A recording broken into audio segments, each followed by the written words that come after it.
कहते हैं कि वाराणसी की गलियों में बहुत शांति होती है, क्योंकि यहाँ पर कालों के काल महाकाल हमारे महादेव का वास होता है। लेकिन कहते हैं ना कि जहाँ अच्छा है वहाँ पर बुरी भी होती है, और जहाँ पर अंधेरा हो वहाँ पर रोशनी की एक किरण काफ़ी होती है। तो आइए खो जाते हैं बनारस की हवाओं में, यहाँ की खुशबू में, जिससे हर किसी को प्यार हो जाता है। बनारस प्रेम की नगरी है तो सब जानते हैं, लेकिन कभी किसी की जिंदगी नरक बन जाएगी बनारस में, ये कभी किसी ने नहीं सोचा होगा।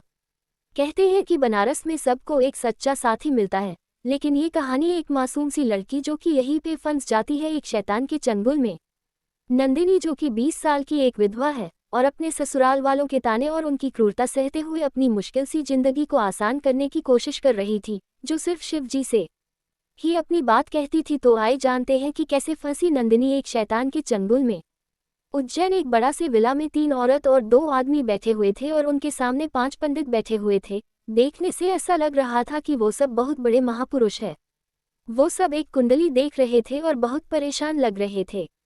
और तभी एक महिला जिसकी उम्र 45 के करीब रही होगी और देखने में बहुत फिट लग रही थी, वो बोली, क्या हुआ पंडित जी, क्या लिखा है मेरे बेटे की कुंडली में? महिमा जी, संकट है शिवान के ऊपर, वो 25 का हो चुका है और अब उसके ऊपर माकेश का संकट है। Tabi Dusari Pandita G Bol, Mahima G Isaac Pahala Ki Kucha Anartha Ho J Apasavanga Ka Vivaha Kara Ji, Yi Suna Kara Mahima G K Bagala Valley Mahila Boli, Pandita G Hama Tudina Mema Pain Savanga Ki Sati Kara Denj Isame Kauna Si Samasya Hai, quote, Yi Suna Kara Tizer Pandita G Bol, Samitra G Bada Surfa Vivaha Ki Nahim Hai. Balki Savanga Ka Vivaha Isi Laraki K Satha Hona Kahi Jisa K Graha Savanga K Aparakam Arkisa Torasake, Ora Fira Kathi Pandita G Bol, Ora Apako Jalda Se Jalda Isi Laraki Koyani Hogi, Kyanki Mahadasa 3 Dina Mem Suru Ho Jagi। ये सुनकर तीसरी महिला, जिसकी भी उम्र 50 के आसपास रही होगी, वो बोली, लेकिन 3 दिन में ऐसी लड़की कहाँ मिलेगी? आगे महिमा जी बोली, पंडित जी कुछ तो उपाय होगा ना मेरे शिवान के ऊपर से ये बला टालने का, जब तक कि हमें ऐसी लड़की नहीं मिल जाती। उद्धरण चिन्ह। महिमा जी की बात पे सब पंडित सन हो गए और सुमित्रा जी और बुआ जी भी पंडित जी की तरफ आशा भरी नजरों से देखने लगी। और तभी 5वें पंडित जी ने अपनी चुप्पी तोड़ी और बोले, एक रास्ता है जिससे आप सबको कुछ दिनों के लिए समय मिल सकता है।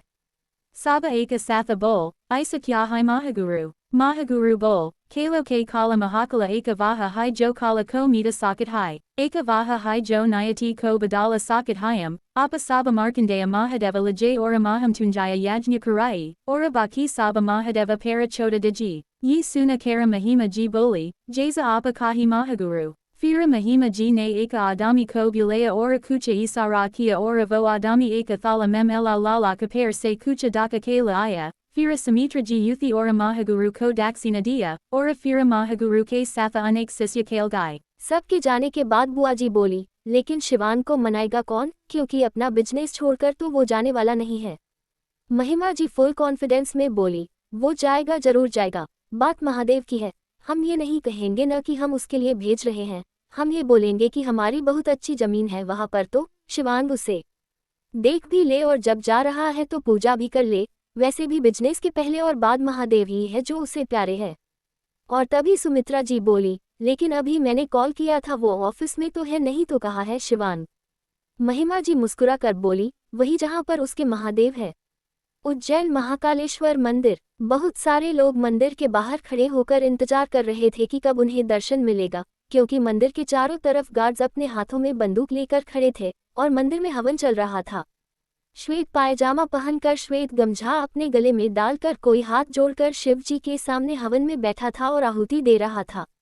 उसकी बड़ी बड़ी आंखें और भीगे बाल, एक नुकीली नाक और खूबसूरत से होंठ, जो कि बार बार एक ही जाप कर रहे थे, ओम नमः शिवाय, ओम नमः शिवाय, ओम नमः शिवाय। और तभी पीछे से एक आदमी आया और उसके सामने खड़े होकर सर झुका के बोला, छोटे सरकार, वो सब अपनी जमीन देने से मना कर रहे हैं, क्या किया जाए? हमने बहुत कोशिश की लेकिन वो सब नहीं मान रहे हैं। और तभी एक आदमी और आया और बोला, मुनीम जी आपको समझ आ रहा है कि शिवान कुंवर जी अभी हवन में हैं, आप प्लीज जाए। शिवान अब भी कुछ नहीं बोल रहा था। फिर पंडित जी बोले, हवन संपन्न हुआ। ये सुनकर शिवान खड़ा हुआ और मुनीम जी की तरफ पलटकर बोला, मुनीम जी आपको जरूरत ही नहीं थी पूछने की। फिर वो बगल वाले दमी को देखकर बोला, राणा जी आप समझाए मुनीम जी को और जमीन के मालिक को भी, कहीं हम समझाने पर उतर गए तो आप जानते हैं क्या होगा। राणा जी घबरा कर बोले, जी कुंवर जी। इतना बोलकर वो जल्दी से मुनीम जी के साथ चले गए और शिवांग मंदिर से बाहर आया, जहां पर गार्ड्स ने सबको हटा दिया था, स्पेशली लड़कियों को। कोई भी लड़की शिवांग को नहीं देख सकती थी, लेकिन जिसने भी देखा था वो दीवानी थी शिवांग की। उद्धरण चिन्ह। शिवांग जल्दी से आया तो एक गार्ड ने आगे बढ़कर शिवांग को उसके कपड़े दे दिए। शिवांग अपनी कार में कपड़े बदलते हुए ऑफिस चला गया। शिवांग अपना काम कर रहा था कि तभी उसका मैनेजर आया और शिवांग के सामने सर झुका के बोला, आपने जिस प्रोजेक्ट के लिए जमीन देखने को कहा था मैंने देख लिया है, लेकिन आप चुन लीजिए।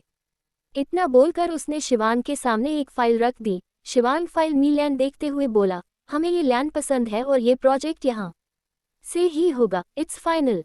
ये सुनकर मैनेजर को पसीना आ गया। वो रुमाल से अपना पसीना पोंछकर बोला, लेकिन सर ये जमीन बनारस में है।